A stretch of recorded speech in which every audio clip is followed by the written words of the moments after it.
ચાલો આજે આપણે એક યુનિક અને ટેસ્ટી એવી રેસીપી બનાવીએ. તો જ્યારે તમે બપોરના લંચ કરો પછી હેવી થઈ જાય તો રાતના આપણે ડિનરમાં કંઈક હલકું ફૂલકું ખાવાનું મન થાય તો આપણે એક સરસ મજાની બિરયાની બનાવીશું. તો એ એકલી બિરયાની તમે પણ ખાઈ શકો. તો એકદમ સહેલી રીતથી આપણે બનાવીશું.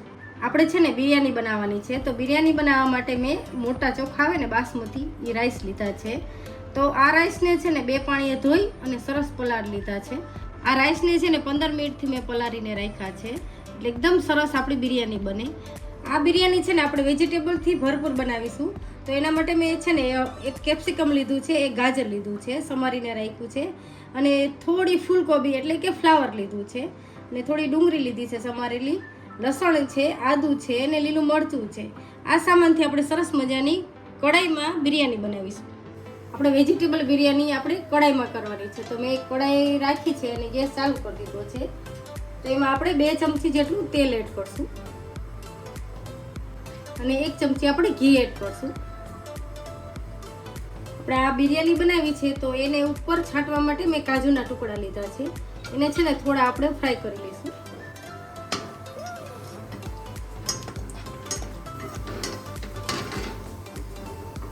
આ કાજુના ટુકડા આપણે જ્યારે બિરયાની બની જાય ત્યારે ઉપરથી આપણે સ્પ્રિંકલ કરીશું. હવે છે ને આપણે બિરયાનીનો વઘાર કરી લઈએ. તો આપણે જીરું એડ કરશું અને થોડી ફ્લેવર માટે હિંગ એડ કરશું. તમાલપત્ર, 1 તજનો ટુકડો લેશું, 1 ફૂલ ચક્રી લેશું અને લવિંગના દાણા લેશું 4-5 અને સૂકા લાલ મરચાં. હવે આ વેજીટેબલ આપણે લીધા છે ને એમાંથી આપણે ડુંગળી એડ કરશું અને લસણ, આદુ અને લીલું મરચું એડ કરશું.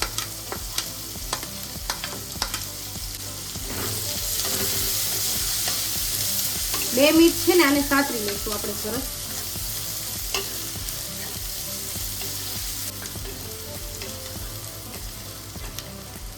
હવે ઉપરથી આપણે આ વેજીટેબલ જે કટ કર્યા છે ને એ એડ કરશું. તો ફ્લાવર અને કેપ્સિકમ, ગાજર,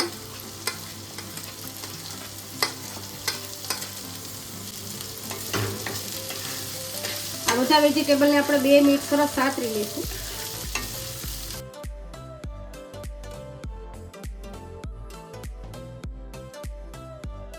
આ વેજીટેબલ સરસ સતરાઈ ગયા છે તો આપણે થોડા મસાલા કરી લઈએ.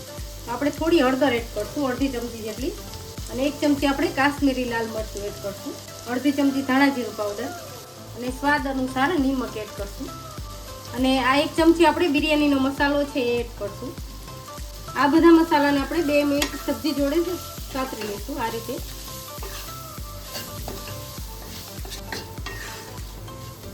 હવે આપણે જે રાઈસ પલાળીને રાખ્યા હતા ને એની ઉપરનું પાણી મેં કાઢી લીધું છે. તો આ રાઈસને છે ને આપણે એડ કરી દઈએ. રાઈસને છે ને આપણે સબ્જી જોડે અને મસાલા જોડે 2 મિનિટ સાતરશું ને એટલે એકદમ સરસ સુગંધ આવશે આપણા બિરયાનીમાં. હવે આપણે પાછળથી જ પાણી એડ કરશું. આપણે થોડી છે ને ટમેટાની પ્યુરી કરી રાખી છે, 1 ટમેટું છે એને આપણે એડ કરી દઈએ.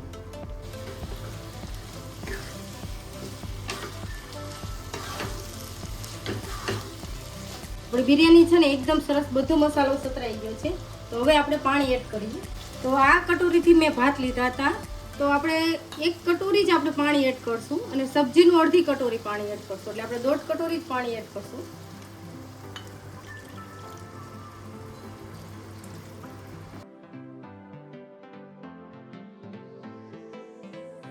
હવે છે ને ઢાંકીને આપણે 5 મિનિટ ચડવા દેશું.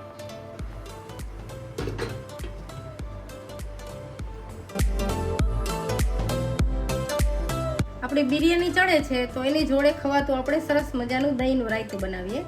તો મેં છે ને દહીં લીધું છે 1 કટોરીમાં. તો એમાં ડુંગળી, કાકડી, ટમેટું, થોડી કોથમીર અને લીલું મરચું બધું ઝીણું ઝીણું સરસ સમારીને રાખ્યું છે. તો એ આ દહીંના રાયતામાં આપણે એડ કરી દઈશું દહીં જોડે. આપણું ટેસ્ટી ફૂડ સરસ રાયતું તૈયાર થાય.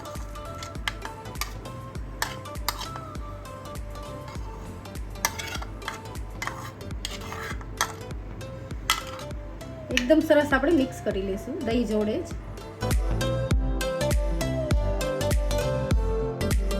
થોડું આપણે શેકેલા જીરાનો પાવડર એડ કરશું, થોડો છાવ મરી પાવડર એડ કરશું અને થોડું આપણે નિમક એડ કરશું અને એકદમ સરસ આપણે મિક્સ કરી લઈશું બધા મસાલા.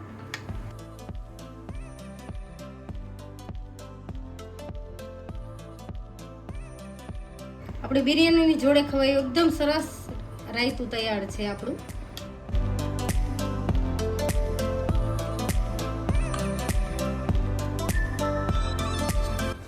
તો આપણી બિરયાની ચડે છે તો આપણે વચ્ચે થોડી વાર આપણે જોઈને ચેક કરી લઈએ. તો એકદમ સરસ ચડે છે આપણી. હજી આપણે થોડો દાણો કાચો હોય તેવું લાગે છે તો આપણે ચડવા દઈશું અને થોડું આપણે લીંબુ નીચોવશું અત્યારે જ.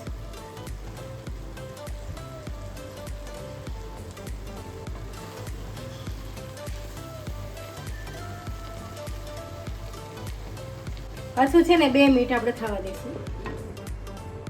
બિરયાની છે આપણે 2 મિનિટ ચડવા દીધી હતી. તો હવે આપણે 2 મિનિટ થઈ ગઈ છે તો આપણે ખોલીને ચેક કરી લઈએ. તો એકદમ સરસ આપણો છૂટો છૂટો દાણો તૈયાર છે અને પાણી બધું પણ શોષાઈ ગયું છે. અને આપણે ભાતનો દાણો પણ ચેક કરી લઈએ. એકદમ સરસ દબાય છે. તો સરસ ચડી ગઈ છે આપણી બિરયાની. વાવ, કેવી સરસ સુગંધ પણ સરસ આવે છે અને એકદમ સરસ ચડી ગઈ છે. ઉપરથી આ કાજુના ટુકડા છે ને એને આપણે એડ કરી દઈએ અને થોડી આપણે કોથમીર એડ કરશું. કેટલી સરસ બિરયાની આપણી બની છે. આ બિરયાનીને આપણે દહીંના રાયતા જોડે આપણે સર્વ કરીશું.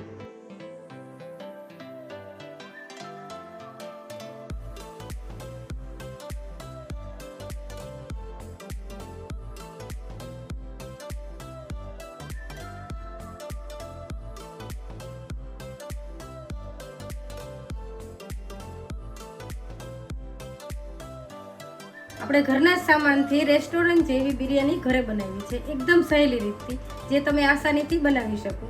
તો દહીંના રાયતા જોડે આપણે આને સર્વ કરી અને કેટલી મજા આવે ખાવાની, ટેસ્ટી પણ લાગે. જો મારી આ બિરયાનીની રેસીપી ગમે તો લાઈક, શેર અને સબસ્ક્રાઈબ જરૂરથી કરજો અને મને કમેન્ટ કરીને કહેજો કે મારી બિરયાનીની રેસીપી તમને કેવી લાગી. Thank you.